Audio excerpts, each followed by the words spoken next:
Kau lihat wanita yang ada di foto itu bukan? Seru Mary pada beberapa preman. Ya, dia cantik sekali nyonya. Puji salah satu preman sembari menyeringai. Benar. Dia cantik. Tugas kalian adalah menculik dia dan sekap di gudang yang terbengkalai itu. Tunjuk Mary pada gudang kosong yang berada cukup jauh dari rumah penduduk. Anda tidak akan membunuhnya kan nyonya? Tanya salah satu preman lagi. Mata Mary mendelik. Bukan urusan kalian. Sentak Mary. Bukan urusan kami bagaimana. Anda memakai jasa kami untuk menculiknya. Jika Anda membunuhnya dan kami ikut terserat, kami juga yang akan rugi. Anda harus menambah bayaran kami. Terang preman tersebut. Kalian mau memerasku? Aku sudah membayar kalian 20 juta ya. Dan itu sudah sangat mahal. Pekik Mary mulai meradang. Untuk bisa melancarkan rencananya ini, Mary merelakan menjual emas-emasnya yang sangat berharga baginya. Tinggal itu harta yang ia punya, dan kini sudah ia jual demi bisa mencapai tujuannya. Tujuan untuk menguasai perusahaan Mahesa Group. Tapi pekerjaan ini cukup beresiko nyonya. Dia adalah cucu Guntur Mahesa. Ujar preman lagi. Tugas kalian itu cuma menculik dia saja. Itu adalah pekerjaan yang mudah. Jangan kalian mencoba memerasku.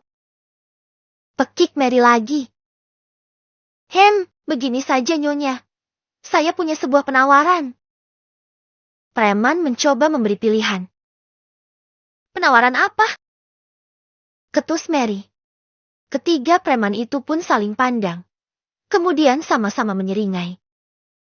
Izinkan kami untuk menikmatinya terlebih dahulu nyonya. Sayang sekali kalah wanita secantik itu Anda bunuh begitu saja. Usul preman. Mendengar itu Mary pun terbahak-bahak. Dasar bodha, kenapa tidak bilang sedari tadi? Kalian membuat tensiku naik saja. Ya, terserah kalian. Kalian boleh melakukan apapun padanya. Dia memang tidak penting bagiku. Ujar Mary, memperbolehkan. Ketiga preman itu pun tersenyum lebar. Tapi ingat satu hal. Seru Mary lagi. Apa itu nyonya? Jangan sampai wanita itu mak. Aku butuh dia dalam keadaan hidup-hidup. Imbuh Mary. Beres nyonya. Seru mereka serempak. Ya sudah, cepat lakukan tugas kalian. Jangan lupa hubungi aku kalau kalian sudah berhasil menangkapnya. Para preman itu pun pergi dan mulai menjalankan tugas untuk menculik Kanaya. Ya, Kanaya lah yang dimaksud. Melalui Kanaya Mary akan merebut perusahaan tersebut. Kita mulai dengan mengintainya dulu. Jika ada kesempatan, kita langsung sergap. Ucap salah seorang preman. Ya. Nyatanya, setelah dari rumah sakit, Naya langsung pulang ke rumah. Lagi pula jam sudah menunjukkan pukul 2:30 sore. Sebentar lagi jam kantor selesai. Jadi dia akan melanjutkan pekerjaannya esok hari saja. Akan tetapi, keputusan Naya itu membuat Roy yang di perusahaan menjadi kalang kabut. Sebagian besar pekerjaan Kanaya Roy ambil alih. Kini Roy menjadi keteteran. Astaga, katanya sebentar. Tetapi ini sudah hampir seharian. Nona Anda benar-benar menyebalkan. Awas saja kalau besok ketemu. Seru Roy misu-misu. Gegara Kanaya waktu luangnya dengan sang pacar Jetty terpangkas. Iya Jetty lebih sibuk dari biasanya. Kok pulang cepat? Tanya Nyonya Ruby saat melihat cucunya sudah pulang. Padahal jam baru menunjukkan pukul 3 sore. Terlalu awal menurut Nyonya Ruby. Kepalaku sedikit pusing nenek. Jadi Naya putuskan untuk pulang saja. Ucap Naya beralasan. Naya tidak bohong. Kepalanya memang pusing. Pusing dengan tingkah Bianca yang terus-menerus mengganggu hubungannya dengan Adrian. Karena hal itu juga Kanaya jadi tidak fokus untuk melanjutkan bekerja. Bukan. Lebih tepatnya tidak mood. Kau sakit sayang? Nyonya Ruby nampak khawatir. Ia memegang kening Kanaya untuk mengecek suhu tubuh cucunya. Tidak panas. Gumam Nyonya Ruby. Aku cuma pusing aja kok nenek, bukan demam. Ya sudah, aku ke atas dulu ya nenek.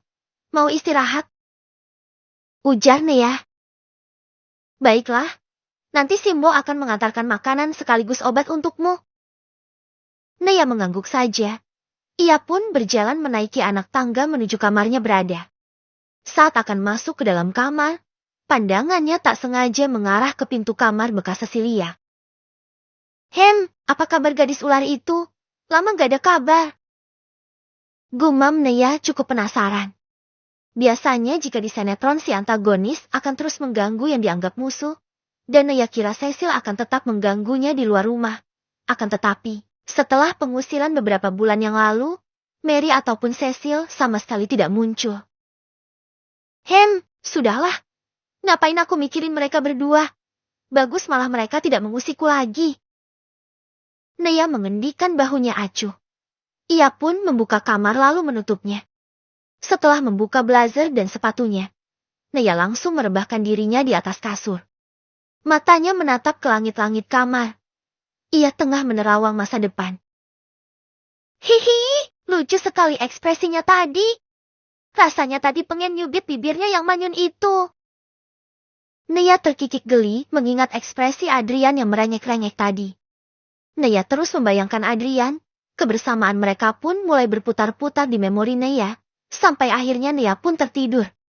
Esok harinya. Hei, mau apa kamu? Pergi! Sentak security menghadang seseorang yang hendak masuk ke dalam perusahaan. Saya mau bertemu dengan Kanaya, Pak. Dia adalah bos di sini, kan? Benar.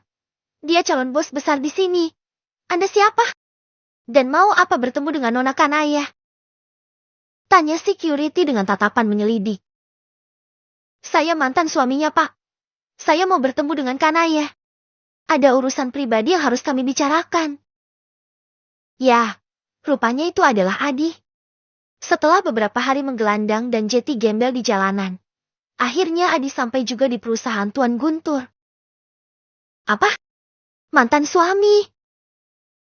Seru security sembari menelisik penampilan Adi dari bawah sampai ke atas, lalu sampai ke bawah lagi. Wah. Kemudian security itu pun tertawa terbahak-bahak mendengar Adi mengaku sebagai mantan suami nona mudanya.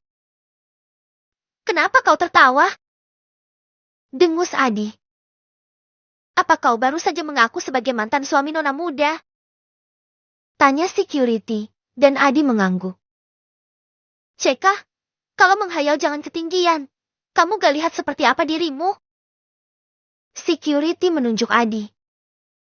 Lihatlah dirimu itu. Bagaimana mungkin Nona Kanaya mempunyai mantan suami gembel sepertimu? Cibir security. Jangan salahkan security yang menghina Adi. Pasalnya penampilan Adi benar-benar mirip gembel di jalanan. Pakaian kotor dan compang camping, rambut acak-acakan seperti singa pun terlihat gimbal, dan wajah Adi pun terlihat kotor dan juga kusam. Ditambah Adi cuma memakai sandal jepit. Bisa bayangkan penampilan Adi saat ini. Kau menghina aku. Adi menggeram marah. Bukan mau menghina, tapi kamu itu gila. Yang mengaku-ngaku sebagai mantan suami nona muda. Sudah, sana-sana pergi. Di perusahaan ini tidak menerima orang gila sepertimu. Akhirnya security pun mengusir Adi. Saya tidak akan pergi sebelum bertemu Kanaya.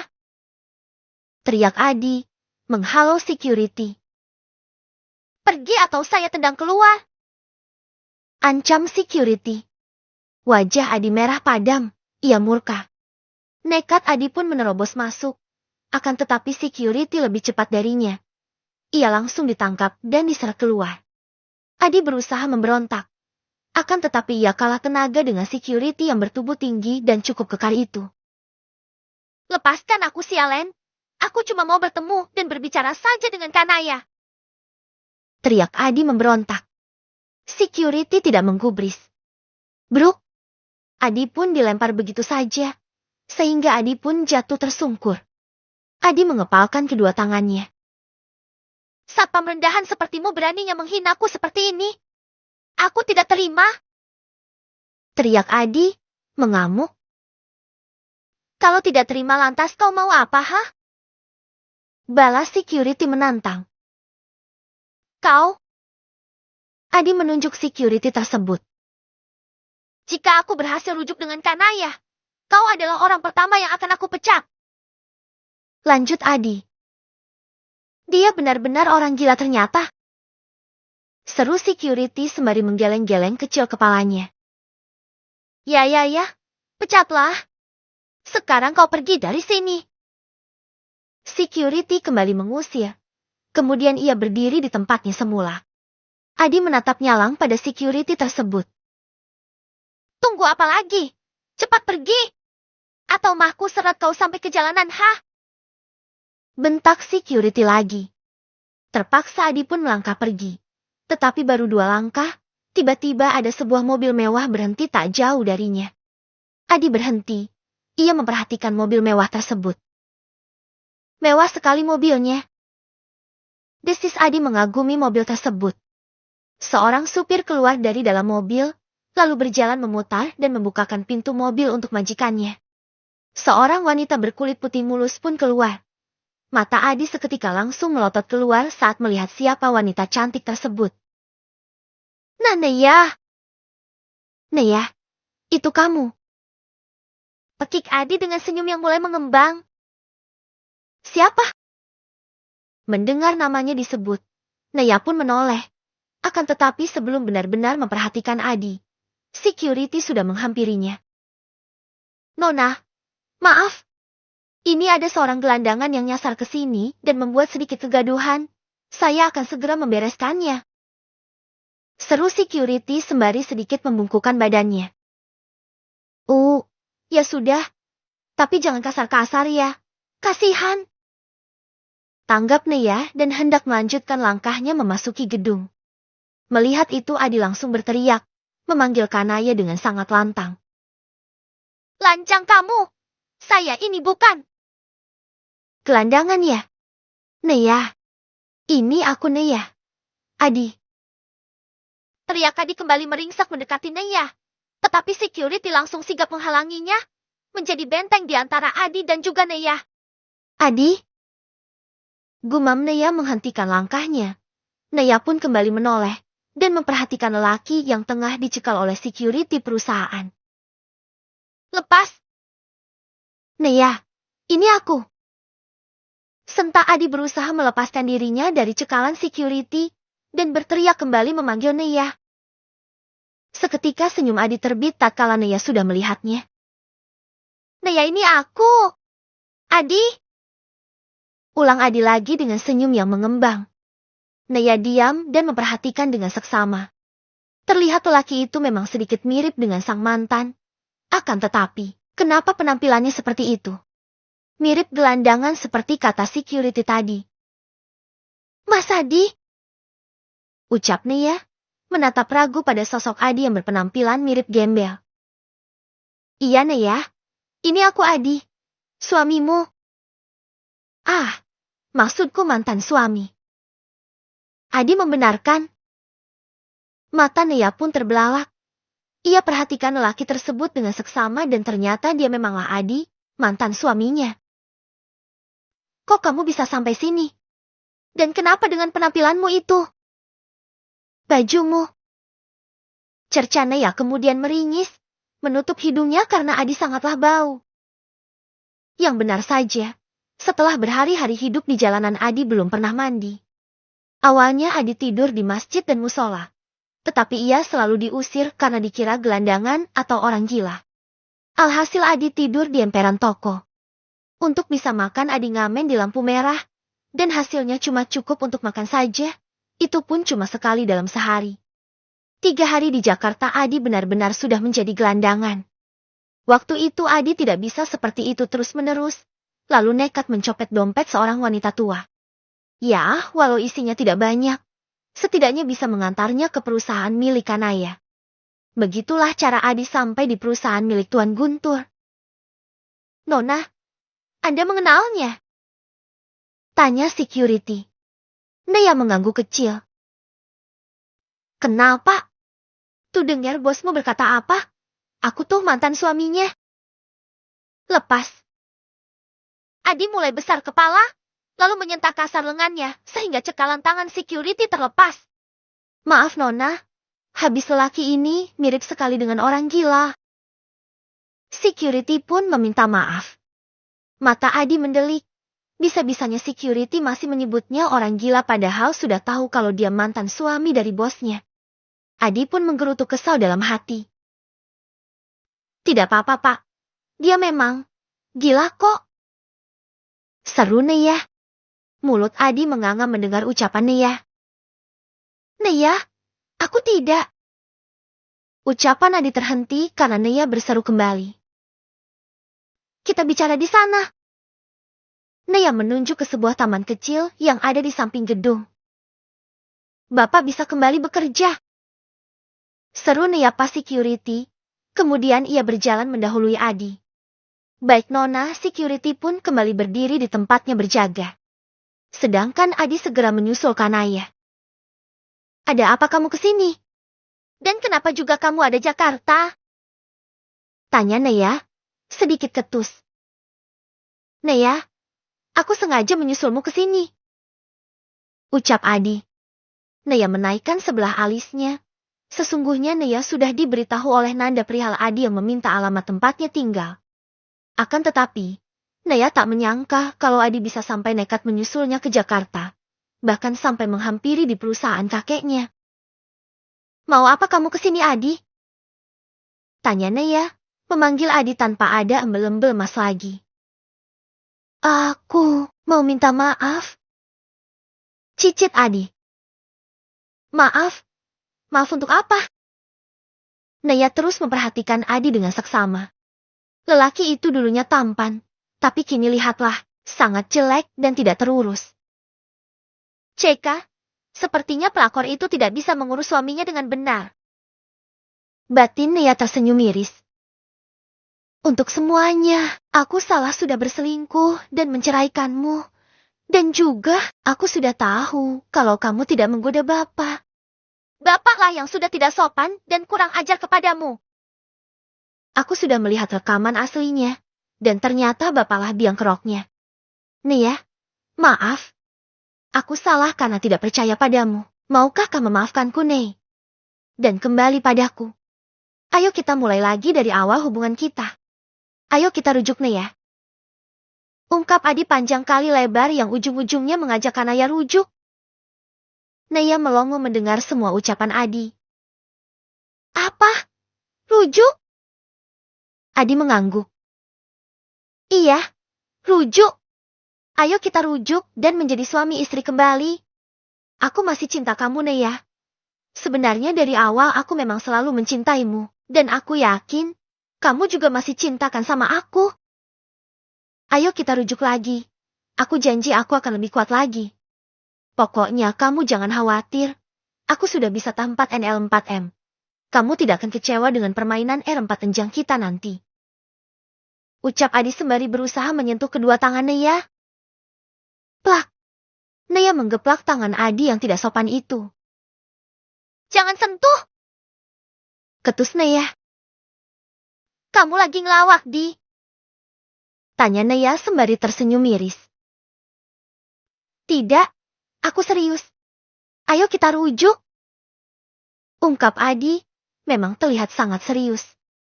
Hahaha. Neya malah tertawa terbahak-bahak. Kedua alis Adi mengerit heran. Kenapa? Ada yang salah? Tanya Adi. Tentu saja salah. Adi, kamu itu lucu sekali. Benar-benar sudah tidak waras otakmu itu. Kamu tidak lagi amnesia kan? Dulu kamu udah nalak aku 4 kali loh, dan kamu tahu itu artinya apa. Artinya kita tidak bisa lagi untuk rujuk. Jelas Kanaya, sembari menggelengkan kecil kepalanya. Tak habis pikir dia dengan yang dipikirkan Adi. Jauh-jauh dari desa ke Jakarta cuma untuk mengajak rujuk yang padahal sudah jelas tidak bisa rujuk. Aturan dari mana itu? Udahlah, abaikan peraturan yang tidak jelas itu, Nei. Yang penting kan kita saling cinta. Orang mana tahu kalau kamu ku talak keempat. Ucap Adi. Mau ya? Kita rujuk lagi. Aku janji gak akan buat kamu kecewa lagi saat diranjang. Aku akan membuatmu terpuaskan ya. Imbuh Adi lagi. Mengiming, imingi. Nea menggeleng pelan. Dasar otak selangkangan. Dikiranya cuma itu apa kesalahannya? Hei Adi, aku gak gila itu ya. Kesalahanmu itu terlalu banyak. Kamu pelit dan medit. Tidak pernah percaya istri dan tidak pernah mendengar jeritan hatinya. Dan yang paling parah kamu itu selingkuh. Mudah terhasut orang juga. Apa kamu pikir aku mau gitu kembali sama orang seperti kamu? Oh, nomor W ya Adi. Aku gak akan pernah mau kembali sama kamu. Tolak Nea mentah-mentah. Adi mematung. Tak ia sangka Nea akan menolaknya. Padahal ia sudah sangat yakin kalau Nea akan senang dan mau ia ajak rujuk. Apalagi dengan iming-iming terpuaskan di R4 Enjang. Hahaha. Nea, kamu lagi ngeprank aku kan? Kamu cuma lagi jual mahal sama aku kan? Ayolah Nei, jangan bercanda terus. Aku tuh tahu kalau kamu itu cinta mati sama aku. Dan aku pun sama. Lihat, aku sudah sendiri. Aku sudah menceraikan Sinta. Ayo kita menikah lagi dan aku janji tidak akan pernah selingkuh lagi. Adi tertawa berusaha menyangkal. Cih, kamu menceraikan Sinta karena Sinta ketahuan main kuda-kudain sama bapakmu kan? Ceka-ceka. Dasar, bapak dan anak sama saja, sama-sama gila selengki.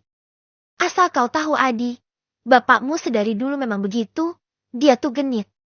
Sampai hati anak mantu sendiri digoda-goda dan dirayu. Tidak waras bapakmu itu. Ucap Nea misu-misu. Mengingat mantan bapak mertuanya Nea kembali kesal. Kok kamu tahu kalau Sinta dan bapak? Adi tak sanggup menyelesaikan ucapannya. Tragedi waktu itu cukup membuatnya sakit hati dan juga murka. Tahulah, kasusnya kan viral tuh di jagat maya. Udahlah, kamu pergi aja. Aku gak mau rujuk ya sama kamu. Dan sampai kapanpun gak akan mau. Ya kali aku mau jatuh ke lubang neraka 2 kali. Oh sorry. Naya sudah hendak pergi meninggalkan Adi, tetapi Adi segera mencegahnya. Naya tunggu. Jangan pergi. Aku mohon maafkan aku. Tolong beri aku kesempatan. Aku sangat mencintaimu Naya. Lirih Adi memelas. Meminta kesempatan kedua. Dengan kasar Nea menghempaskan tangan Adi yang sudah kurang ajar memegangnya. Lepas, berani sekali kamu menyentuhku. Aku tahu ya, kamu kesini sampai ngemis-ngemis cintaku karena tahu aku adalah cucu dari orang kaya. Dasar, picik juga kamu Yadi. Lihat ini baik-baik. Nea memperlihatkan jemarinya yang tersemang cincin pengikat dari Adrian. Adi melihatnya. Dan ia terpaku dengan cincin yang terlihat berkilauan itu. Aku sudah bertunangan, dan sebentar lagi aku akan menikah. Jadi buang jauh-jauh anganmu untuk kembali rujuk denganku, karena itu tidak akan pernah terjadi. Mulut Adi sedikit terbuka, cukup syok mendengar kebenaran kalau Nea sudahlah bertunangan dan sebentar lagi akan menikah. Nih menikah? Kamu mau menikah, Nih? Ucap Adi terlihat lemas. Ya, aku akan segera menikah. Dengan seorang dokter hebat yang cukup terkemuka di negeri ini. Kau, pergilah dari sini dan kembali ke kampung. Jangan pernah coba-coba datang ke sini lagi apalagi sampai menggangguku. Setelah mengatakan hal tersebut, Nea pun pergi meninggalkan Adi yang mematung di tempat. Jeti, yang dikatakan Anda itu benar. Kalau Nea akan segera menikah. Gumam Adi dengan pandangan mata yang kosong. Saat Nanda mengatakan kalau Nea akan menikah dalam waktu dekat, Adi tidak percaya. Dan dengan percaya dirinya ia menyusul Nea untuk diajak rujuk. Kecewa. Tentu saja, akan tetapi Adi tidak akan menyerah begitu saja. Selama janur kuning belum melengkung, pikirnya ia masih punya kesempatan. Tak ia pedulikan tentang agama yang tidak memperbolehkannya menikahi Nea lagi. Yang penting, ia bisa bersatu lagi dengan Kanaya. Dan ikut menikmati kekayaan mantan istrinya itu. Itu adalah cita-citanya saat ini. Dikarenakan ia sudah bosan hidup serba pas-pasan. Naya tunggu. Adi yang tersadar dari lamunannya pun segera memanggil Naya kembali. Naya tak menggubris. Ia terus berjalan menuju ke gedung perusahaan. Dari belakang Adi berlari secepat kilat, berusaha mengejar Kanaya yang sudah hampir sampai di labi. Naya, tunggu. Adi berhasil menghadang Naya kembali. Apalagi sih? Ketus Naya dengan mata mendelik. Di belakang Adi, security sudah siap meringkus jika Adi sampai berbuat nekat. Naya, boleh aku minta uang? Dengan tergagap-gagap Adi mengatakannya. Naya pun melongo. Cih, sudah kuduga. Kau jauh-jauh datang ke sini memang tujuanmu uang bukan? Sinis Kanaya. Wajah Adi memerah. Walau kenyataannya memang benar akan tetapi tetap saja ia marah jika dihina seperti itu. Tak hanya masih cinta, ia juga menginginkan uang dari Kanaya. Bisa kembali rujuk dengan Kanaya adalah tujuannya. Jika berhasilkan hidupnya tidak akan lagi susah karena Naya adalah calon pewaris dari sebuah grup perusahaan yang besar. Bukan begitu, Naya. Kau bisa melihat penampilanku saat ini kan? Terang Adi sembari mengangkat kemejanya yang kusut dan terlihat usang. Mata Naya memicing. Aku kerampokan, Ney. Saat baru tiba di sini semua uangku dirampok orang.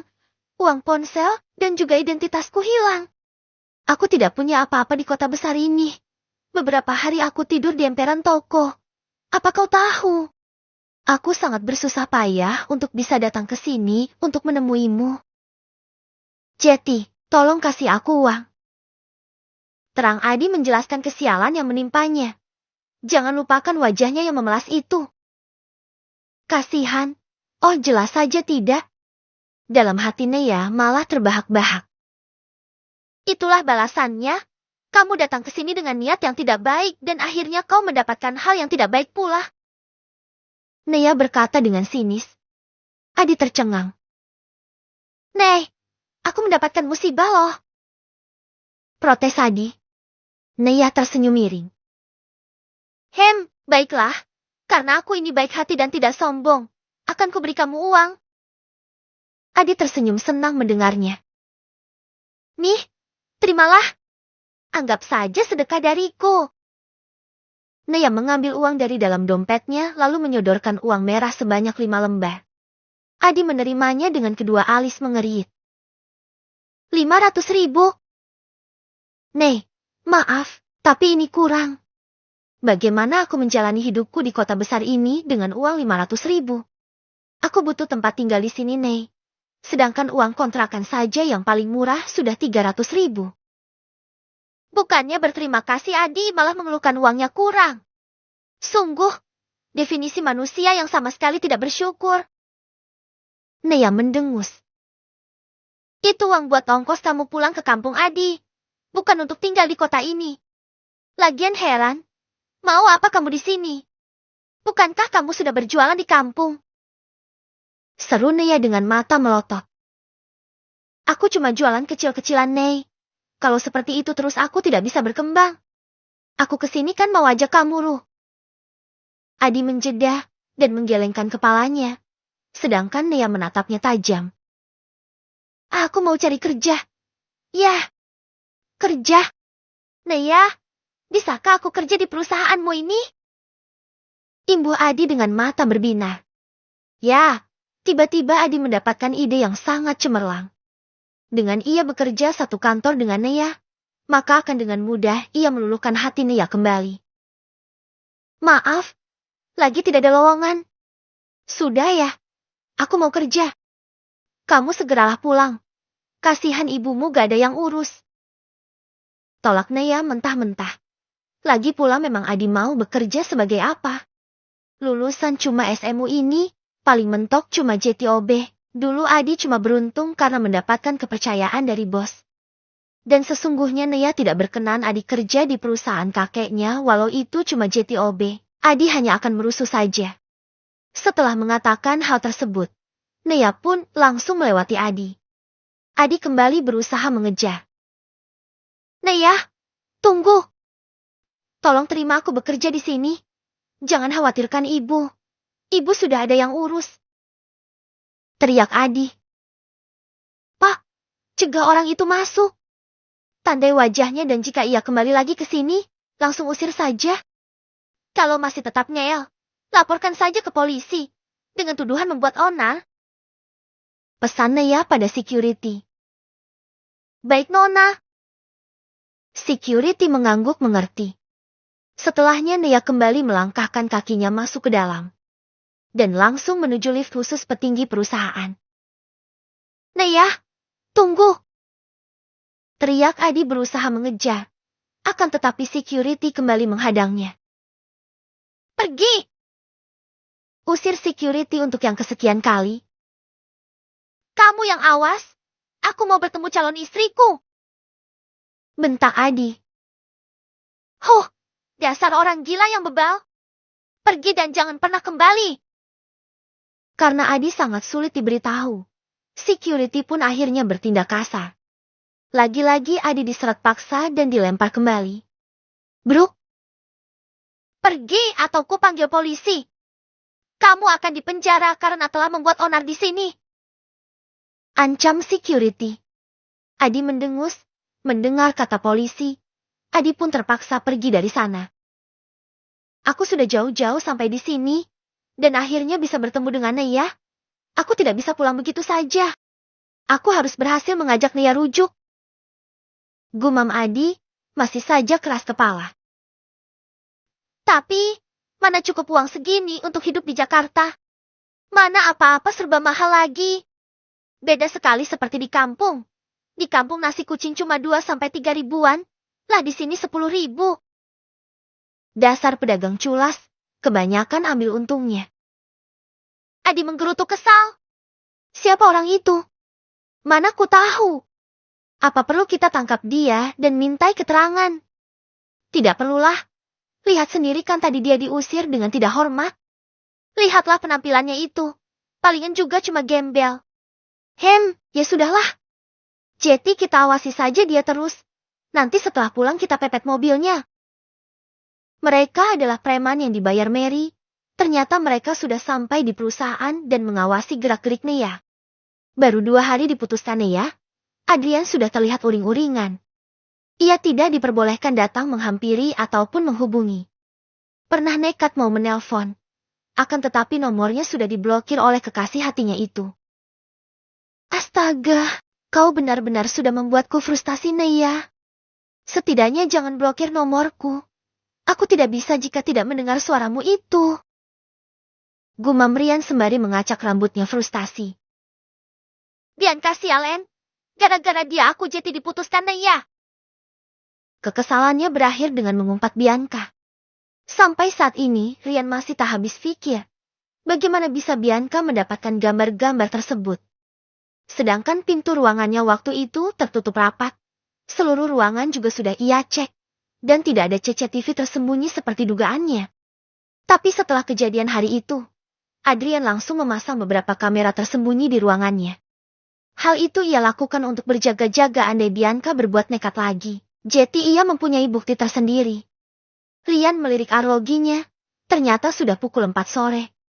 Sudah waktunya pulang, dan jam kerja Nea pun juga sudah selesai. Baiklah, aku akan pergi melihatnya. Hanya melihat saja kok. Dia tidak akan tahu dan tidak akan marah. Gumam Rian, memutuskan untuk melihat kekasihnya dari jauh. Adrian pun mengemudikan mobilnya menuju ke perusahaan Tuan Guntur. Nea sendiri baru saja keluar dari gedung. Supir sudah siap siaga menunggunya. Melihat sang majikan supir bergegas membukakan pintu untuk nona mudanya tersebut. Mau langsung pulang atau mau mampir ke mana dulu Nona? Tanya supirnya. Langsung pulang saja, Pak. Sahut Nea dengan wajah yang kuyu. Nea kelelahan karena harus mengerjakan pekerjaannya yang kemarin ia tunda. Ditambah dengan pekerjaan hari ini. Serasa penuh otak Nea saat ini. Ingin cepat pulang dan beristirahat. Baiklah. Supir pun melakukan mobilnya pulang. Tanpa mereka sadari, beberapa meter di belakang ada sebuah mobil hitam yang terus mengikuti. Naya yang kelelahan memejamkan mata dan mulai tertidur. Mobil bergerak santai. Supir tidak mau ngebut karena tidak ingin nonanya terbangun. Terlihat jelas kelelahan di wajah Kanaya. Kasihan Nona, menjadi calon pemimpin besar pasti sangat berat. Tuan besar saja sering sekali kelelahan, apalagi Nona yang masih sangat muda sekali. Gumam supir merasa kasihan dengan nonanya. Saat di jalanan sepi, tiba-tiba sebuah mobil menghadang. Kit! Supir terpaksa menghentikan mobil. Mau apa mereka? Gumam supir.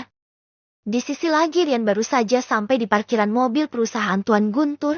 Di sana ia tidak melihat mobil Kanaya. Apa Nia sudah pulang? Gumam Rian. Ya terlambat. Padahal cuma mau melihat saja dari jauh. Imbu Rian. Kamu asistennya Kanaya kan? Saat hendak pergi, tak sengaja Rian berpas-pasan dengan Roy. Ya, Tuan. Sahut Roy dengan wajah datarnya. Rian mendengus. Naya sudah pulang? Tanya Rian. Ya, Nona baru saja pulang. Sahut Roy lagi. Tanpa kata lagi Rian pun menancapkan gas mobilnya dan pergi dari sana. Melihat itu Roy mendengus. Memang cocok mereka. Sama-sama menyebalkan. Gerutu Roy. Pasti masih sempat. Gumam Rian tak pantang menyerah. Ia melakukan mobilnya menuju rumah kekasih hatinya itu. Mau apa kalian? Karena tidak bisa pergi, akhirnya supir bernama Anton itu keluar dari mobil. Kini ia berhadapan dengan 3 orang sekaligus. Berisik! Beg! Salah satu preman langsung menyerang Pak Anton. Pak Anton tidak mudah dikalahkan. Walau dari luar ia terlihat sebagai supir. Akan tetapi sebenarnya ia bodyguard Kanaya. Pak Anton mulai melawan. Beg! Beg! Beg! Perkelahian pun tidak terelakkan. Sialan! Ternyata dia bukan supir biasa. Kita tidak perlu berbasa-basi lagi padanya. Mereka pun kompak menyerang Pak Anton. 1 lawan 3. Pak Anton yang sendirian mencoba mengalahkan ketiga preman itu. Mendengar suara gaduh, Naya terbangun dari tidurnya. Ada apa sih? Gumam Naya yang belum terkumpul nyawanya. Hah? Pak Anton dikeroyok? Mata Naya langsung membola ketika sudah sadar. Tanpa pikir panjang, Naya pun keluar. Nona, apa yang Anda lakukan? Cepat masuklah. Seru Pak Anton. Beg! Karena hal itu Anton terkena pukulan kembali. Pak Anton jatuh tersungkur. Kini, tinggalan Naya yang berdiri di hadapan para preman itu. Wah, benar-benar sangat cantik. Jauh lebih cantik daripada di foto. Gumam salah satu dari mereka, sembari menyeringai sinis. Bibir pun juga celamitan saat memandangi Naya dari atas sampai bawah. Benar, pasti rasanya enak sekali Gun. Hahaha. Timpal yang lain kemudian mereka bertiga terbahak-bahak. Rahang Naya mengetat keras mendengar ocehan mereka. Nona cantik, ayo ikut kami. Kami akan memuaskanmu. Anda janda bukan? Pasti itunya udah gatal ya karena lama tidak digaruk. Seru mereka mulai kurang ajar. Ketiganya mulai mengepung Naya, mulai menyergap Naya dan membawanya pergi. Takut? Sama sekali tidak. Naya malah menyeringai sinis. Wah, kalian datang untuk menghantarkan nyawa ya? Kebetulan sekali. Samsak tinjuku di rumah sudah lama rusak. Gumam Naya sembari memperlihatkan tinjunya yang kecil itu. Mereka bertiga kembali terbahak. Menarik? Serunya. Kemudian ia hendak menyeret Naya akan tetapi Naya langsung memukul wajahnya. Beg! Dasar hal neneglem sialen, kau membuat hidungku berdarah. Umpat preman yang dipukul Naya. 2 temannya tidak tinggal diam. Mereka pun bekerja saja untuk membekukan Naya. Dengan gerakan cepat Nia menghindar. Lalu ia memutar dan balik meninju mereka semua. Bek. Bek. Gedubrak. Ah, tanganku. Nia mematahkan salah satu tangan mereka. Sehingga preman itu menjadi kesakitan. Tak sampai di situ. Nia terus menghajar yang lain, sampai dua yang lainnya dibuat tepar tak berdaya oleh Nia. Kanaya, walau tubuhnya kecil, akan tetapi Nia sangat hebat dalam urusan perkelahian. Kalau dulu ia hanya main asal tendang dan pukul. Kini, setelah dilatih khusus oleh seorang pelatih profesional, Nia sudahlah diakui sebagai seorang petarung yang mempunyai sabuk hitam. Bahkan Nia ketagihan dan terus berlatih ilmu bela diri jenis yang lain. Bek. Bek. Bek. Nia membuat mereka bertiga tepar tidak berdaya. Seorang dari mereka berteriak saat Nia menjambak keras rambutnya yang gondrong itu. Siapa yang menyuruh kalian, ha?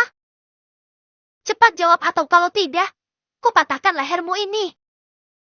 Hardi Kanaya lagi, sembari mengambil ancang-ancang untuk mematahkan leher preman tersebut. Sebelah tangan memegang kepala dan sebelah tangan lagi memegang leher preman itu. Kalau mau, Nia bisa saja langsung mematahkan leher preman tersebut. Kau tidak akan berani, ujar preman tersebut sembari terkekeh kecil. Padahal aslinya ia ketakutan. Tetapi merasa gengsi memperlihatkan ketakutannya. Sungguh, ia dan kedua temannya tidak menyangka. Mereka yang dikenal sebagai preman paling kejam di daerah mereka bisa dikalahkan oleh seorang wanita seperti Kanaya. Seorang wanita yang dikira lemah dan tidak bersadaya, ternyata mampu mengalahkan mereka dengan mudahnya. Itu, di depan ada apa ya? Gumam Rian yang melihat dari kejauhan ada mobil berhenti dan orang-orang yang lagi tepar. Tunggu, bukankah itu mobil Nia? Rian mulai mengenali mobil yang selalu mengantar jemput Kanaya. Bergegas Rian pun segera mempercepat laju mobilnya. Kau meragukanku? Desis Nia dengan menyeringai iblis. Orang kaya seperti kalian tidak mungkin akan membunuh. Kalian tidak mungkin sebodoh itu membunuh orang kalau tidak mau berurusan dengan hukum. Ujar preman itu lagi. Ya, setidaknya menurutnya seperti itu. Nia menyeringai lagi, lalu ia bergerak dengan cepat dan kretek. Ada. Preman itu berteriak dengan nyaringah ketika Nia mematahkan lengannya. Bek. Kemudian Nia menendangnya hingga jatuh tersungkur, dengan wajah yang membentur aspal. Krak.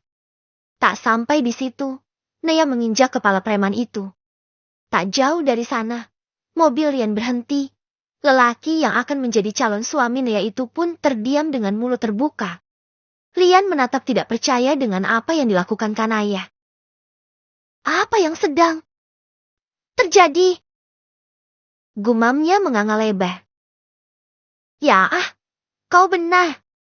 Orang sepertiku tidak akan mau berurusan dengan hukum yang berdampak mencoreng nama baik keluarga. Akan tetapi, tidak akan jadi masalah jika aku mematahkan semua tulang-tulangmu dan membuatmu lumpuh dan cacat seumur hidup. Mereka pasti mengerti, aku melakukannya karena membela diri. Aku mau diculik loh, kalau kalian lupa. Ucap Nia sembari terkekeh, terlihat santai sekali. Malah menikmati kesengsaraan dan kesakitan para preman itu. Sesakit. Tolong lepaskan. Rintih preman itu kesakitan. Dua temannya meringis ngilu melihat temannya diperlakukan dengan kejamnya oleh Nia. Ayo, katakan siapa yang sudah menyuruh kalian untuk mencukiku. Dengan mengatakannya, aku akan mengampuni kalian. Ucap Nia lagi, masih memberi kelonggaran. Mereka diam dan masih bungkam. Masih tidak mau bicara juga ya? Baiklah kalau itu keinginan kalian. Jangan salahkan aku kalau kalian akan menjadi orang cacat seumur hidup. Nia mulai meradang. Ia pun meraih kaki preman itu, dan bersiap akan mematahkan dan akan ia hancurkan. Jangan-jangan. Baiklah, akan saya katakan. Jangan patahkan kakiku. Aku mohon. Melihat Nia yang tidak main-main dengan ucapannya, preman itu pun menyerah juga. Katakan siapa? Mary, ya. Namanya Nyonya Mary. Dia yang menyuruh kami untuk menculik Anda dan akan disekap di sebuah gudang pinggiran kota. Ucapnya mengaku juga. Tidak ada pilihan lagi selain mengaku, masa depannya terancam. Tentu preman-preman tersebut tidak akan mau menjadi cacat seumur hidup. Mary! Gumam Nea mengetatkan rahangnya keras. Kedua tangannya mengepal dengan erat. Sayang, ada apa ini? Siapa mereka? Rian tidak bisa berdiam di dalam mobil terus-menerus. Ia putuskan untuk menghampiri Nea. Ia takut terjadi sesuatu hal yang buruk pada calon istrinya itu, walau rasanya itu sangat mustahil. Malahan takutnya Nea berbuat lebih jauh. Rian baru saja melihat sisi lain dari Kanaya. Dia tahu kalau sejak dulu Kanaya itu barbar. Tapi ia tak menyangka Kanaya bisa menjadi kejam seperti ini. Rian merasa ngeri-ngeri sedap dengan hasil karya tangan calon istrinya. Melihat kedatangan Rian, Nea pun melepaskan preman-preman tersebut dan berdiri agak menjauh.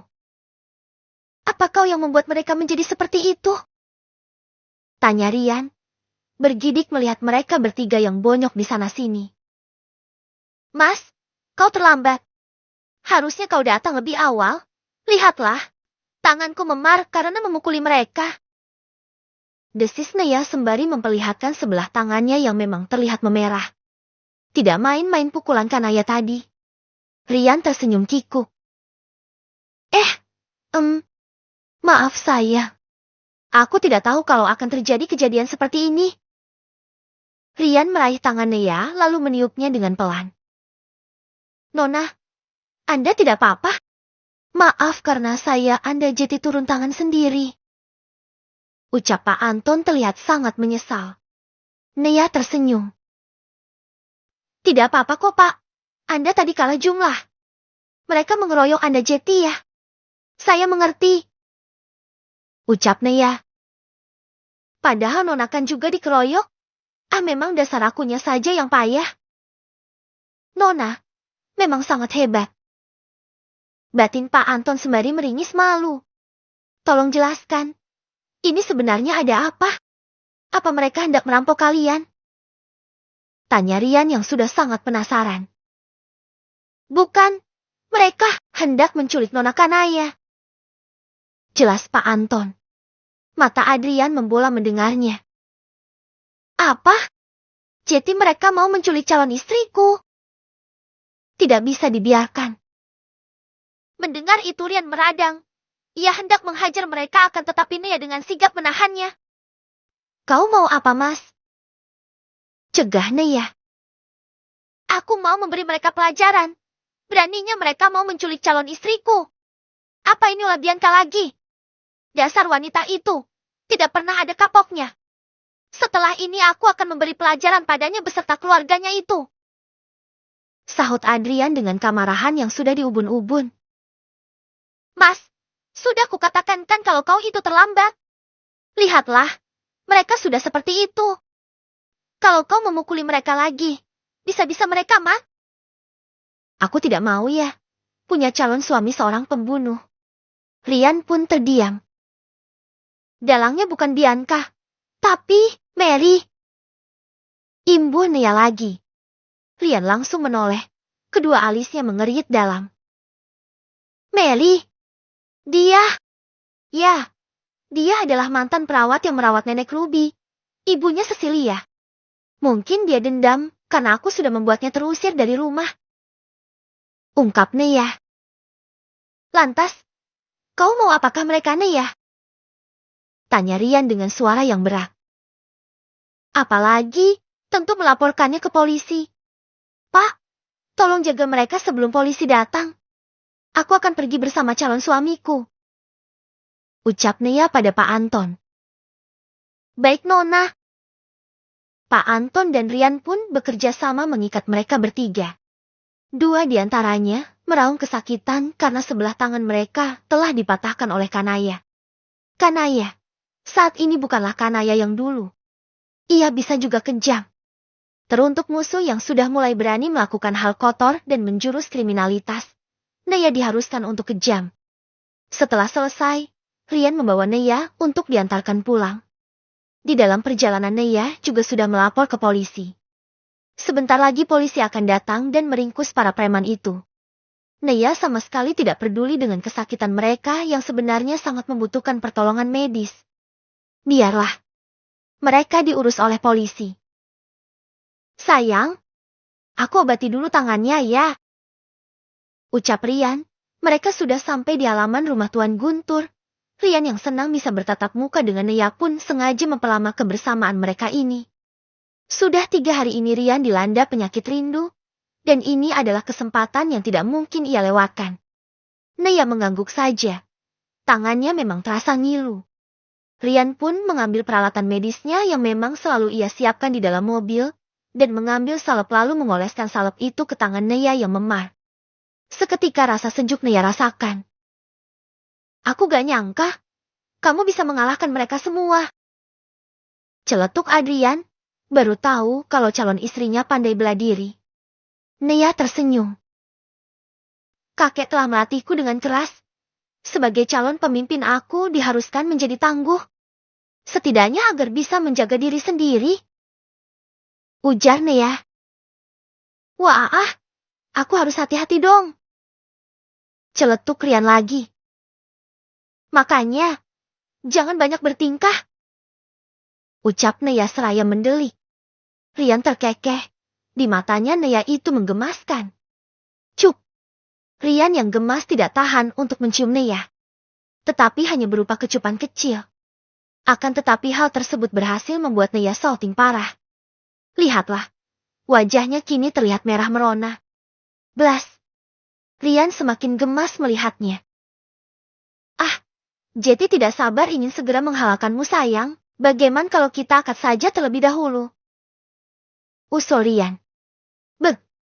Neya menghadiahinya berupa pukulan di lengan Rian. Rian meringis. Ternyata sakit juga pukulan Neya. Sembarangan. Jangan ngadi-ngadi ya mas.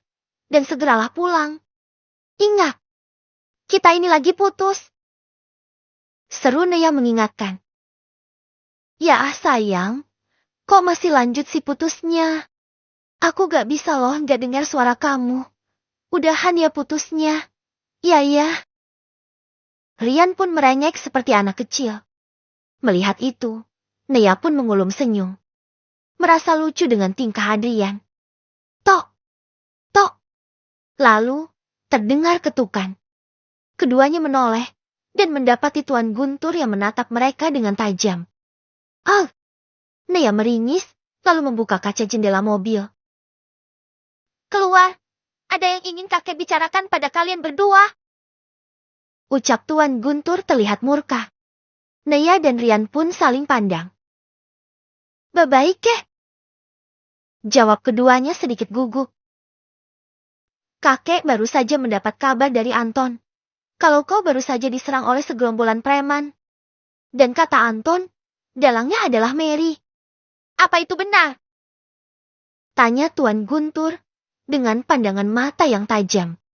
Lelaki tua itu tengah menahan amarahnya ketika mendengar Mary membuat ulah. Neya dan Rian tengah duduk berhadap-hadapan dengan Tuan Guntur saat ini, dan tanpa ingin menutup-nutupi Neya pun membenarkan.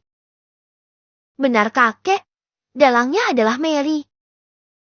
Mendengar jawaban cucunya, wajah Tuan Guntur pun menggelap. Mary, beraninya kau membuat ulah. Tuan Guntur menggeram marah. Melihat itu Neya langsung mendekat dan berusaha menenangkan kakeknya. Kakek, tenanglah. Jangan emosi. Neya sudah membereskannya. Neya mengelus punggung Tuan Guntur. Membereskan apa? Dengan melaporkannya ke polisi. Hukuman itu terlalu ringan Neya. Mary haruslah diberi pelajaran agar dia jerah. Hukuman penjara terlalu enak buat dia. Geram Tuan Guntur kembali, dengan amarah yang meledak-ledak. Neya menghela nafas. Lalu, kalau tidak dipenjara, kakek mau apa? Kakek tidak berniat membunuhnya bukan? Tanya Neya. Kematian pun juga masih ringan untuknya Neya. Kakek akan mengurungnya dan akan menyiksanya sampai ia memilih untuk mati. Desis Tuan Guntur. mulai keluar sisi gelap dalam dirinya. Rian yang mendengarnya bergidik ngeri. Ia merasa seolah tengah berhadapan dengan seorang mafia kejam. Kakek, tidak boleh begitu. Hidup matinya seseorang mutlak milik Tuhan. Kakek jangan mendahului kehendak Tuhan. Kakek sudah tua. Waktunya taubat, bukannya menambah dosa. Biarlah Mary dihukum dengan semestinya. Di penjara pun cukup buruk. Banyak napi dari kelas teri sampai kelas kakap di sana. Dia akan mendapatkan ganjarannya di penjara. Syukur-syukur Mary bisa sadar dan bertaubat. Ucap Nia berusaha memberi penerangan pada kakeknya. Tuan Guntur menghela nafasnya gusar, dan Adrian menghela nafas dengan lega. Ia merasa bangga dengan sikap dan pemikiran Kanaya. Aku memang tidak salah memilih calon istri. Kau memang benar-benar mengagumkan Nia. Kau tegas tapi juga baik. Batin Rian merasa bangga mempunyai calon istri seperti Kanaya. Kau terlalu bermurah hati terhadap musuh. Kalau seperti ini, kau akan diremehkan Nia. Desis Tuan Guntur. Tegas dan kejam itu suatu hal yang berbeda kakek. Aku akan tegas tapi tidak akan kejam sampai menghilangkan nyawa seseorang, apalagi menyiksanya seperti hewan. Kakek, tidak semuanya harus dibalas. Yakinlah. Kelak akan tetap ada hari pembalasan. Jangan kotori tangan kita. Jadilah hamba Allah yang taat dalam agamanya. Ucap Nia. Amarah Tuan Guntur pun mulai mereda. Baiklah. Terserah kau saja. Tapi jika dalam keadaan terdesak, dibunuh atau membunuh, kau akan memilih yang mana Nia? Tanya Tuan Guntur, mencoba mengetes sang cucu. Nia tersenyum miring. Jika dalam keadaan terjepit, untuk bisa membela diri, tentu aku akan memilih opsi kedua kakek. Di sana ada unsur membela ataupun melindungi diri. Tidak akan berdosa jika membunuh seorang penjahat. Jawab Kanaya. Tuan Guntur pun tersenyum puas. Baiklah, kakek mengikuti permainanmu saja. Kau adalah penerus kakek, jadi kau harus bisa mengatur semuanya. Nia mengangguk. Netra Tuan Guntur pun teralihkan pada Dr. Adrian. Kenapa dari tadi kau hanya diam? Tanya Tuan Guntur menatap tajam calon cucu mantunya. Rian tersentak. Ia menggaruk tengkuknya yang mendadak gatal itu. Saya pikir ini adalah pembicaraan khusus kakek dengan cucunya. Jawab Rian. Merasa salah tingkah. Tuan Guntur mendengus. Kau itu lelaki. Bagaimana bisa kau datang terlambat? Tidak malu kau semua preman itu dikalahkan oleh cucuku? Harusnya kau sebagai calon suaminya yang menjadi perisai dan pelindungnya. Amuk Tuan Guntur. Rian meringis. Kakek, Mas Rian kan sedang tidak berada di tempat kejadian perkara. Jadi kakek tidak bisa menyalahkannya. Tentu saja Nia membela calon suaminya. Tuan Guntur mendengus kesal. Sekitar setengah jam menunggu. Akhirnya terdengar suara sirine mobil polisi. Para polisi langsung membekuk dan tadinya akan dibawa langsung ke kantor polisi. Akan tetapi setelah melihat keadaan para preman yang bisa dibilang cukup mengenaskan itu, akhirnya polisi membawa mereka ke rumah sakit terlebih dahulu, agar mereka mendapatkan penanganan yang tepat. Bagaimana bisa tangan mereka patah seperti itu? Tanya polisi meminta keterangan pada Pak Anton. Itu. Pak. Kami tadi berkelahi. Jadi, ya begitu, tidak masalahkan Pak Karana itu untuk membela diri. Jawab Pak Anton sembari menggaruk tengkuk belakangnya. Asal tidak sampai mak. Tidak akan berbuntut panjang. Akan tetapi kami akan meminta keterangan Anda lebih lanjut. Ucap polisi. Pak Anton pun mengangguk. Baiklah Pak. Terpaksa Pak Anton pun ikut dengan para polisi itu untuk memberikan keterangan. Para preman ditangani terlebih dahulu, 2 diantaranya mengalami patah tulang, dan 1 lagi mengalami wajah yang sangat babak belur. Setelah diobati dan menunggu beberapa jam, para polisi pun mendatangi kembali seorang preman yang hanya tidak patah tulang. Papa polisi. Gagal preman itu yang terbaring lemah di bed ranjang UGD. Kau sudah lebih baik. Jadi ayo kita ke kantor polisi sekarang. Ucap polisi terlihat garang. Preman tersebut tidak kuasa menolak. Ia memanglah salah. Akhirnya satu preman dibawa ke kantor polisi dan akan diinterogasi. Pak Anton sendiri sudah memberi keterangan dan diizinkan pulang. Jawaban preman saat diinterogasi cukup sama persis dengan yang diterangkan Pak Anton tadi. Jadi fix, dalang dari semuanya sudah ditetapkan adalah Mary.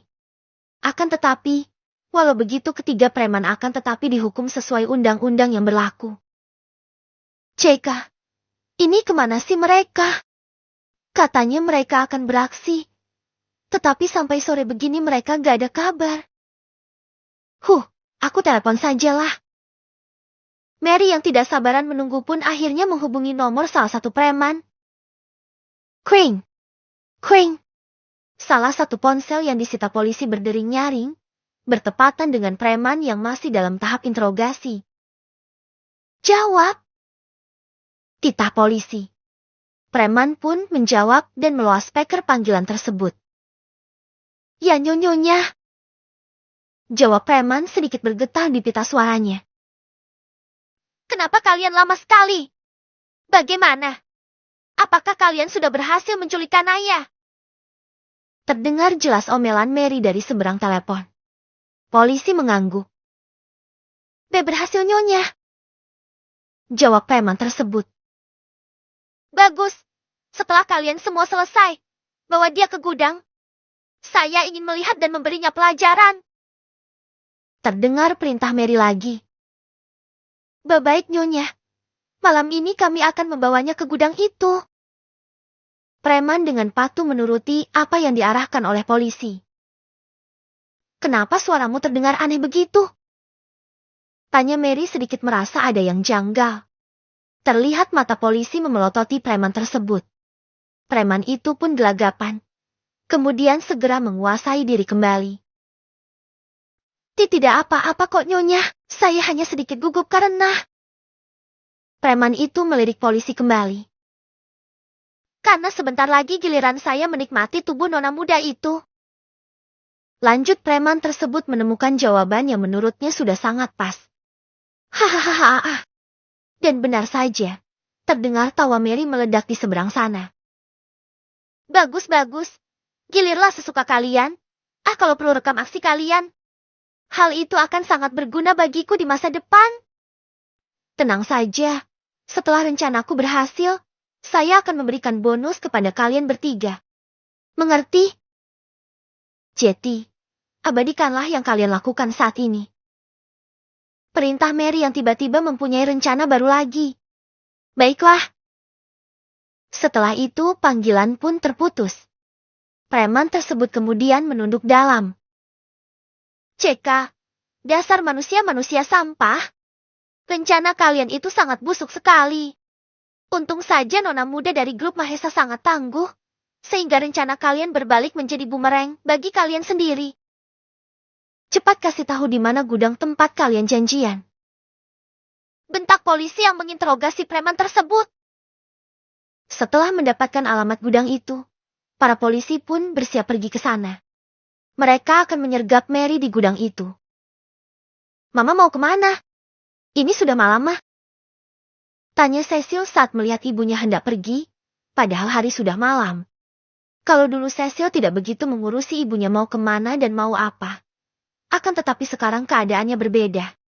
Mereka saat ini kekurangan uang. Tidak. Lebih tepatnya tidak ada uang. Mau pergi kemana ibunya itu tanpa uang? Mama mau pergi. Ada urusan. Jawab Mary singkat, tanpa mau menjelaskan lebih rinci tentang kepergiannya itu. Yang Mary tahu anaknya mulai tak sejalur dengannya. Ada urusan apa malam-malam begini mah? Mama kan tidak ada uang. Tanya Cecil lagi. Sudahlah, jangan banyak tanya.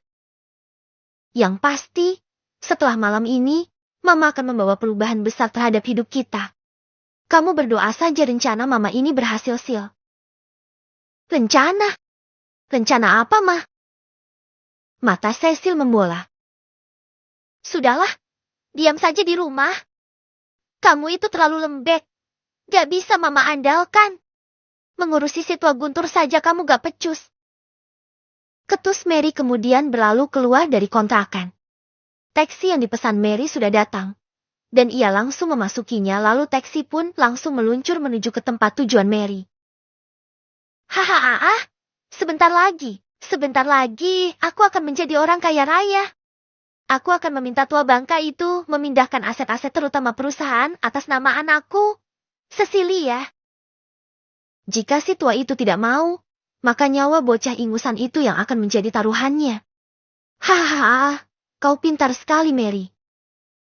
Batin Mary menjerit-jerit bahagia, berpikir kalau rencananya sebentar lagi akan berhasil. Tanpa ia tahu, kalau sebenarnya rencananya sudah gagal sejak awal. Dan di depan sana para polisi sudah bersiap untuk meringkus dirinya.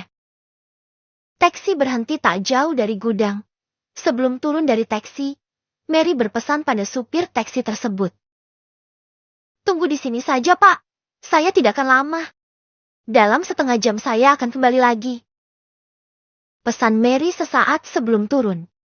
Apa yang akan Anda lakukan di gudang itu Nyonya? Sepertinya gudang itu sudah lama terbengkalai, tanya supir taksi. Kepo. Saya mau apa itu bukan urusanmu. Ketus Mary dengan mata mendelik. Supir taksi itu pun bungkam. Akhirnya Mary pun turun. Ingat, tunggu saya sampai kembali. Mengerti? Pesan Mary lagi. Ya, tapi Argo akan terus berjalan Nyonya. Sahut supir taksi sembari menunjuk ke arah angka yang terus berjalan di setiap menit dan detiknya. Tidak udah khawatirkan itu. Saya ini calon orang kaya. Berapapun itu akan mampu saya bayar. Ketus Mary lagi kemudian berlalu dari sana. Supir taksi pun menggeleng-gelengkan kepalanya pelan. Baru calon kan? Belum jadi kaya? Ya ampun, cantik sih. Tapi sayang, galak dan juga sombong. Gerutu supir taksi. Mary sendiri melangkah dengan pasti menuju ke arah gudang tersebut. Dengan pencahayaan yang minim tak membuat Mary takut. Justru akan bagus karena tidak akan ada orang yang curiga. Lagi pula gudang itu terletak cukup jauh dari rumah penduduk. Dan itu sangat menguntungkan bagi Mary. Bagaimana Mary tahu tentang gudang kosong itu? Jawabannya adalah, ia mendapatkan rekomendasi dari para preman yang dibuyarnya itu. Kenapa tidak ada kendaraan apapun? Apa mereka benar sudah membawanya ke sini atau belum? Gumam Mary sedikit bertanya-tanya. Pasalnya ia sama sekali tidak melihat ada kendaraan. Ah dasar bodoh kau Mary. Pasti mereka membawa masuk mobilnya ke dalam. Gumam Mary lagi kemudian terkekeh kecil. Lalu dengan sangat yakin, Mary mulai membuka pintu gudang tersebut. Kriat. Pintu gudang terbuka. Mary mulai melangkah masuk ke dalam. Mata Mary menyipit. Terlihat ada 3 orang berdiri membelakanginya. Melihat itu Mary pun tersenyum senang. Hah? Kalian benar sudah datang rupanya. Saya pikir kalian belum datang. Seru Mary. Dengan senyum yang mengembang Mary mulai mendekati mereka. Coba minggir. Aku mau melihat wanita itu. Titah Mary terdengar. Keadaan yang remang-remang membuat Mary tak bisa melihat dengan jelas ketiga orang itu. Dan Mary menganggap mereka adalah preman bayarannya. Ketiga orang itu pun menyingkir. Terlihat seorang wanita yang lagi duduk dengan kedua tangan diikat di sebuah kursi. Wanita berambut panjang itu terlihat menundukkan kepalanya. Mary lagi-lagi tersenyum lebar. Hahaha. Terdengar tawa Mary membahana. Kanaya, kau pikir bisa melawan Mary? Desis Mary tertawa-tawa bahagia. Wanita yang menyerupai Naya itu hanya terdiam, dengan kepala menunduk dalam. Separuh wajahnya tertutup dengan rambut panjangnya. Lihat! Walau kau berhasil mengusirku dari rumah, tetapi sebenarnya akulah pemenangnya. Hahaha. Mary sudah seperti orang gila yang tertawa-tawa dengan riangnya. Wanita itu merasa sangat bahagia, mengira dirinya sudah berhasil menaklukkan Kanaya. Bagaimana rasanya tadi? Apakah enak bermain dengan 3 pria sekaligus? Bukankah aku baik? Aku tahu kamu itu kegatalan, sehingga sampai merebut lelaki yang disukai Cecil. Kata Mary lagi. Puas tertawa-tawa, Mary pun mulai serius. Kenapa kau hanya diam, ha? Bentak Mary. Ia pun maju dan mendekati korbannya. Ia meraih dagunya lalu mendongakkan kepala wanita tersebut.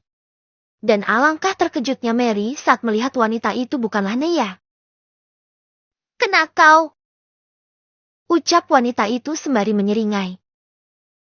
Hah, si siapa kau?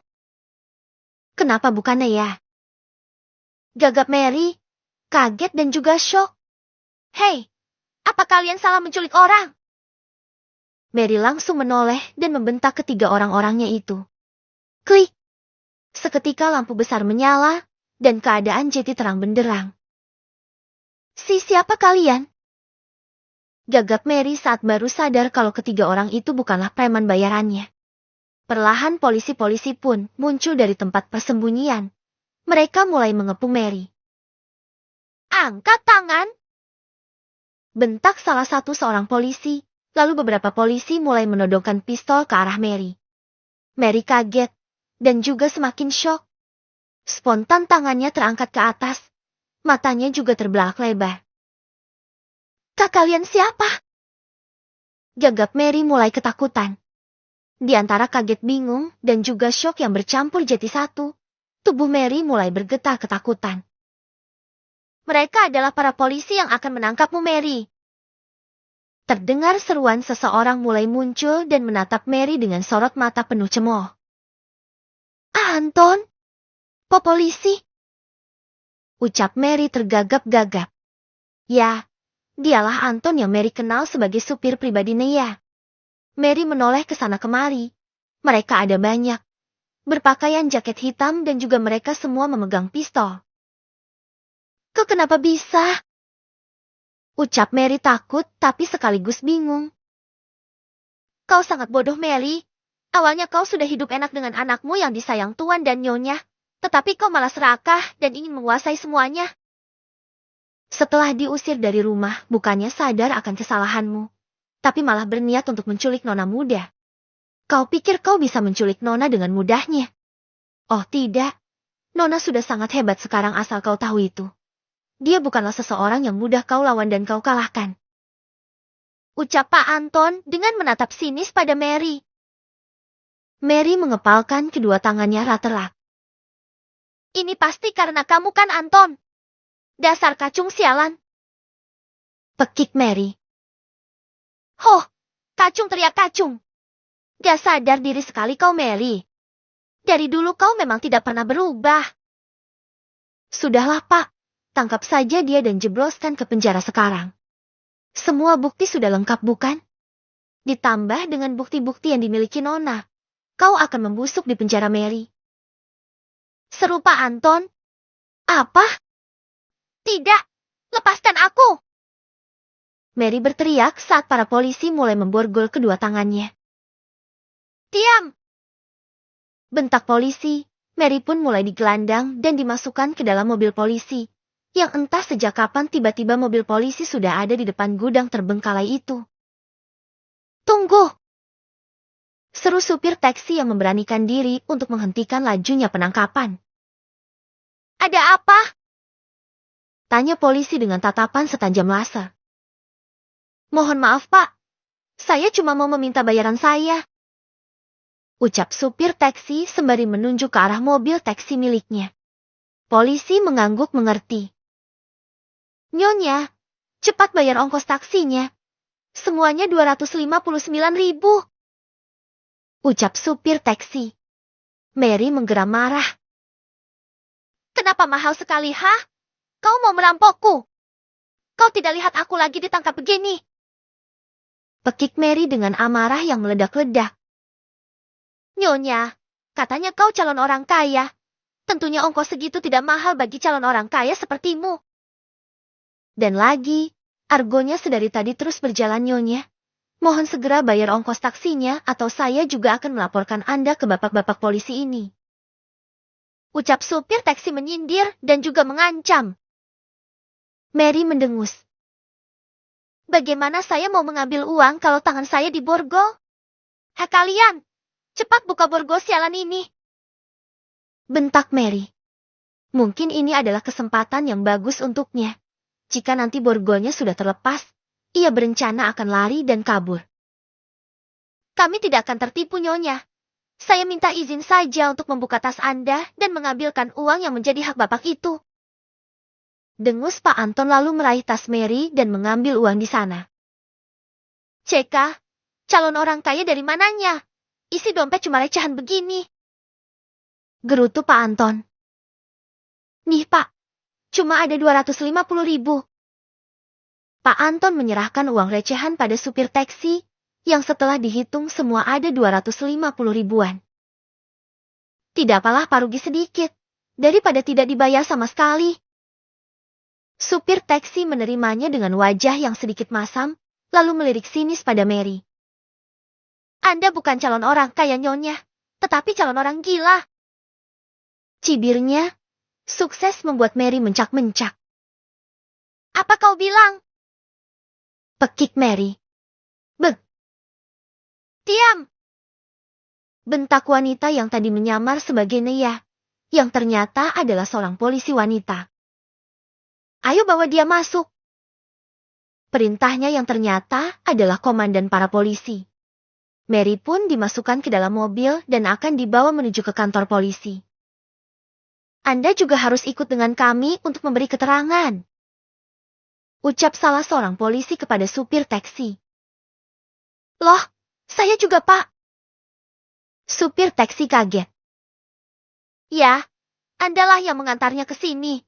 Bisa jadi Anda juga ikut sekongkol dengannya. Loh, saya kan cuma taksi yang mengantar wanita tadi Pak. Saya sama sekali tidak kenal. Sanggah supir taksi tersebut. Sudah, ikut mereka saja. Kalau kamu terbukti tidak bersalah, kamu akan dibebaskan. Ucap Pak Anton. Wajah supir taksi itu pun menjadi keruh. Sekeruh air got.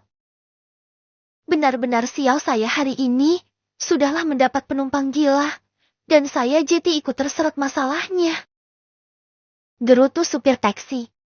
Terpaksa supir taksi ikut dengan para polisi. Sedangkan Pak Anton pulang ke kediaman Tuan Guntur. Bi, kenapa beberapa hari ini kau berdiam saja di rumah? Bagaimana dengan rencanamu itu?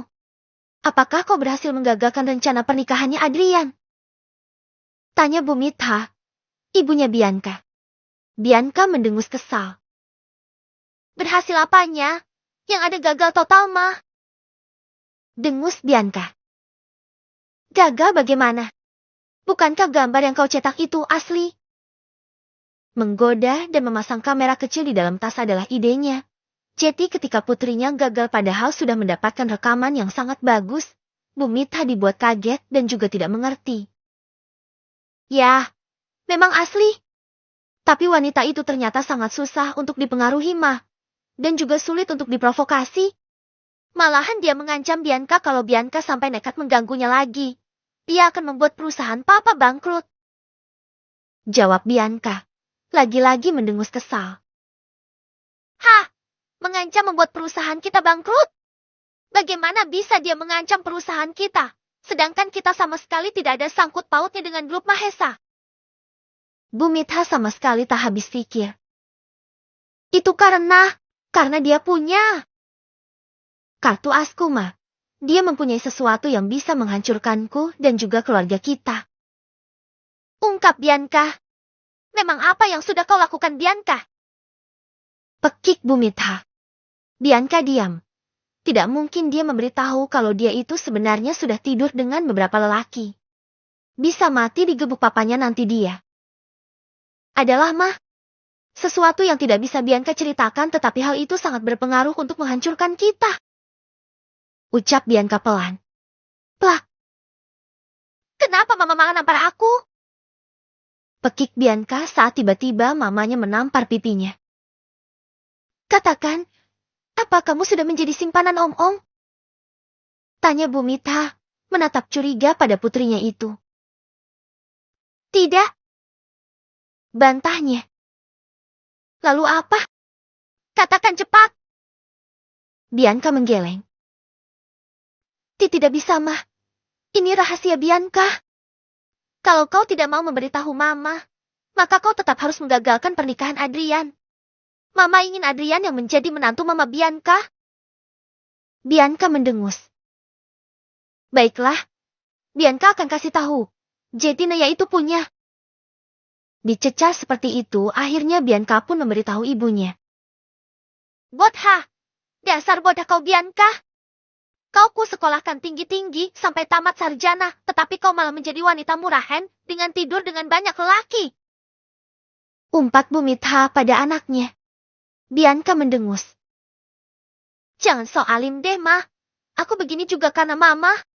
Mama pikir aku gak tahu apa kalau Mama suka kencan dengan para berondong, sampai membawanya ke hotel. Ucap Bianca menatap sinis pada mamanya. Apa? Ya jadi kau tahu, Bi. Gagap Bu Mitha. Tahu. Sangat tahu. Mama sudah berselingkuh dari Papa. Bianca menatap penuh benci pada mamanya. Bu Mitha menoleh ke arah pintu. Ia pun sedikit bernafas lega karena pintu kamar putrinya tertutup rapat. Lalu segera ia membekap mulut Bianca. Sesti, jangan keras-keras Bianca. Jangan sampai papamu itu dengar. Mama itu cuma jenuh, cuma main-main. Tapi cinta Mama tetap untuk papamu. Pokoknya ini rahasia di antara kita. Oke? Mama tidak akan memberitahu kelakuanmu terhadap papamu dan kamu pun jangan beritahu papa tentang apa yang Mama lakukan di belakangnya. Mengerti? Bianca mengangguk saja. Bu Mitha pun menghembuskan nafasnya lega. Lalu, apa rencanamu untuk Adrian ke depannya? Tanya Bu Mitha lagi. Rencana apa? Tidak ada. Ketus Bianca kembali menjamkan matanya. Tidak ada bagaimana? Apa kau rela dan membiarkan mereka menikah begitu saja? Katamu kau sangat mencintai Adrian. Ya mau bagaimana lagi, Mah. Naya punya videoku bersama pacarku saat masuk ke hotel. Bisa gawat kalau dia menyebarkannya ke sosial media. Karierku dan klinikku bisa hancur dan gulung tikar dibuatnya. Perusahaan papa pun akan terkena imbasnya. Bu Mitha jadi greget sendiri. Hoh, sialan sekali wanita itu. Lagian kau juga bodoh sekali sampai dia melihatmu. Umpat Bu Mitha. Kesal karena tidak bisa berbesanan dengan sahabatnya. Mary sudah ditangkap tadi malam Tuan Nyonya. Kini dia sudah ditahan di kantor polisi. Seru Pak Anton melapor. Nyonya Ruby dan Naya menganggukkan kepalanya. Sedangkan Tuan Guntur menghela nafasnya kasar. Hoh, menyebalkan sekali. Rasanya tidak puas jika hanya melihatnya mendekam di jeruji besi. Gerutu Tuan Guntur. Cih, padahal dulu dia salah satu orang kepercayaanmu. Sampai anaknya pun kau sayang dan kau manja. Cibir Nyonya Ruby. Mendengarnya wajah Tuan Guntur pun menjadi bermuram durja. Sementara Kanaya mengulum senyum. Iya, Mah. Papa ngaku salah. Sudah ya, hal itu jangan diungkit lagi. Kita lupakan mereka berdua. Ucap Tuan Guntur sedikit memohon. Pak Anton hanya diam sembari menonton drama keluarga itu. Pak, terima kasih ya. Anda boleh ke belakang. Sarapanlah terlebih dahulu sebelum mengantarku ke kantor. Seru Naya terhadap supirnya. Baik Nona, terima kasih. Pak Anton tersenyum. Di rumah itu menurutnya hanya Naya yang baik dan masih waras. Lalu Pak Anton pun undur diri.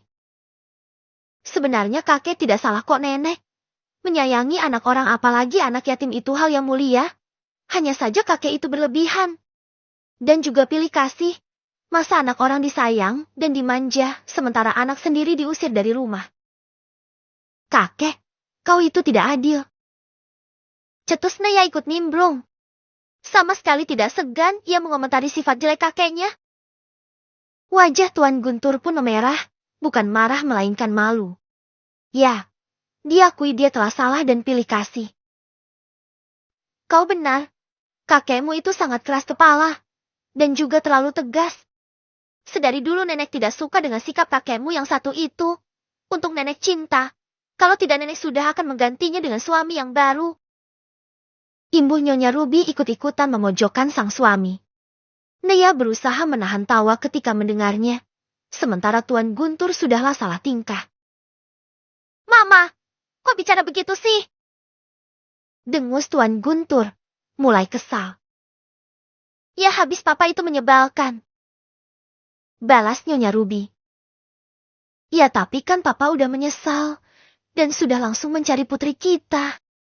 Hanif saja yang terlalu licik menyembunyikan putri kita sampai di lubang semut, sehingga anak buah papa tidak bisa menemukannya.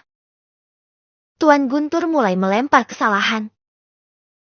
Kakek, jangan menjelekkan bapakku. Desis Nea mulai menatap tajam kakeknya.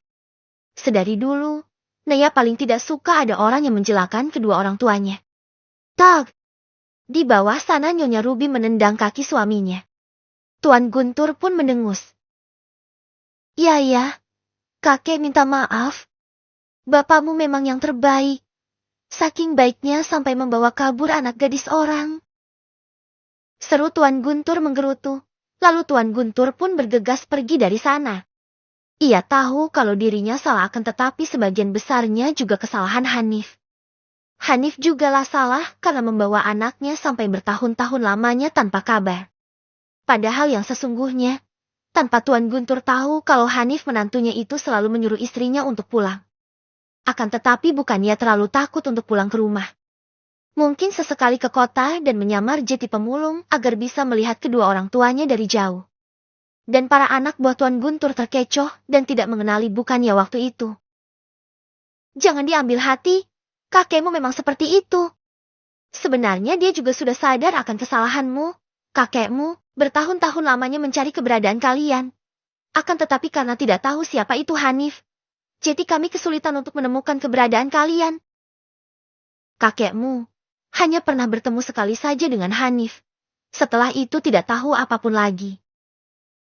Seru Nyonya Ruby mencoba memberi penjelasan kepada cucunya. Takut kalau cucunya salah paham dan Jetty membenci mereka berdua. Iya nenek, aku mengerti. Mungkin ini memang sudah takdirnya. Nea tersenyum. Yang ia lakukan hanya legowo menerima jalan takdir yang dialaminya dulu. Nyonya, Non Nea, di luar ada Pak Dokter. Tiba-tiba Mbok Inem datang dan melapor. Hah, calon suamiku Mbok? Nea menoleh dan menatap kaget pada Simbok. Ya iya, calon suami Enon. Masa iya calon suaminya Simbok? Sahut Simbok bergurau. Ia dan Nyonya Ruby pun terkekeh. Sementara Nia menunduk malu. Ah Simbok, ini. Gumam Nia dengan wajah yang sudah memerah. Simbok dan Nyonya Ruby saling lirik. Udah sana temuin. Masih ada waktu sebelum jam masuk kantor tiba. Kan lumayan bisa temu kangen Non. Goda Simbok. Mbok. Lenyek Nea sembari mengerucutkan mulutnya. Nek, Nea pamit dulu ya. Nea pun berpamitan. Iya, hati-hati ya kalian berdua. Setelah mencium tangan Nyonya Ruby dan Simbok dengan taksim, Nea pun melangkah keluar. Dan benar saja, ia melihat Dokter Adrian yang sedang berbincang ringan bersama Pak Anton. Mas, kok datang sih? Kan kita masih putus. Tanya Nea memelankan suaranya, agar tak didengar oleh Pak Anton. Rian melirik saja tanpa mau menjawab. Pak Anton, kalau begitu kami pamit dulu ya. Ucap Dokter Adrian berpamitan. Nea mendengus karena tidak digubris. Iya, monggo atuh tuan. Pak Anton mempersilahkan. Rian pun menggandeng tangan calon istrinya dan membawanya masuk ke dalam mobil. Setelahnya ia duduk sisi kursi lainnya, lalu ia mulai menjalankan mobilnya itu. Aku kangen, gak bisa lama-lama gak lihat kamu. Udahan aja ya putusnya, toh cuma tinggal besok ini. Hari ini dan besok tuh sama aja sayang. Seru Rian ketika mereka sudah berada di perjalanan. Ceka, kamu itu curang mas. Lagi dihukum juga. Dengus Nea. Aku udah tersiksa banget loh ini sayang. Hukumanmu ini terlalu berat untukku. Kata Rian lagi. Makanya, jadi cowok tuh yang tegas saat menghadapi hama. Kalau kamu begitu terus, lama-lama ku seleding kamu, Mas. Ujar Nia dengan mata melotot. Mau dong diseleding, tapi di atas kasur aja ya sayang. Ucap Rian menatap tengil pada calon istrinya. Blus. Wajah Nia pun memerah. Apa sih? Keji banget. Dasar dokter MT Gasung. Ketus Nia kemudian melengos. Tak terasa mobil mereka pun telah sampai di depan lobi kantor. Rian memegang tangan Nia sebelum wanita itu berhasil turun dari mobil. Apalagi? Kan udah ketemu. Nia mulai sewak. Krep. Tiba-tiba Rian memeluk Nia dengan erat. Lelaki itu bahkan menghirup aroma calon istrinya dalam-dalam. Sebentar saja, aku kangen banget sayang. Ucap Rian dengan suara yang pelan, tetapi berat. Deh. Jantung Nia mulai dag-dig-dag ser mendapatkan serangan pelukan tiba-tiba. Aku bisa merasakan detak jantungmu yang berdetak kencang unku. Dan kamu juga cemburu. Kau tahu sayang, aku sangat bahagia. Itu artinya kamu memang sudah mencintaiku. Benar kan? Rian meringis saat Nia tiba-tiba memukul punggungnya cukup kencang. Kau pikir kenapa aku menerima lamaranmu kalau tidak cinta, ha? Kamu ini ada-ada saja, Mas. Ketus Nia. Hihi, iya sayang. Dan aku bahagia banget karena akhirnya kamu mencintaiku juga. Kau tahu sayang, cinta bertepuk sebelah tangan itu sangat tidak enak. Mana dulu kamu tinggal dengan lelaki lain lagi. Rian jadi kesal mengingat masa lalu yang menyakitkan itu. Ya itu artinya kita belum berjodoh, Mas. Sudahlah, aku mau masuk. Jam kerja udah mau dimulai ini. Rai bisa-bisa ngomel tahu aku datang telat. Nia mencoba mengurai pelukan mereka. Tunggu. Cegah Rian. Apalagi? Kening Nia mengerit. Kiss dulu dong, Rian menunjuk bibirnya sendiri. Minta dikis Nia. Bukannya mencium Nia malah memukul lengan calon suaminya. Gak ada kis-kisan ya Mas, belum halal. Ketus Nia kemudian segera membuka pintu dan kabur dari sana. Rian menatap dengan wajah yang lesu tidak rela. Ah ya ampun, dia galak sekali. Tapi aku cinta. Bagaimana dong? Dumel Rian. Setelah Nia tidak terlihat lagi, Rian pun menjalankan mobilnya dan menuju ke rumah sakit tempatnya bekerja. Ponsel Cecil berdering nyaring. Cecil pun lekas mengambilnya dan melihat siapa orang yang menelponnya. Nomor siapa ini? Gumamnya dengan kedua alis mengkerut. Penasaran Cecil pun mengangkatnya. Ya halo. Ya benar. Sahut Cecil lagi. Apa? Mamaku di kantor polisi. Cecil syok mendengar kabar jika ibunya sedang ditahan di kantor polisi. Baik Pak, saya akan segera ke sana. Panggilan pun berakhir. Cecil segera bersiap dan akan pergi ke kantor polisi di mana Mary sedang ditahan. Apa yang sudah Mama lakukan sampai dia ditahan di kantor polisi? Merepotkan sekali. Gumam Cecil kesal sendiri.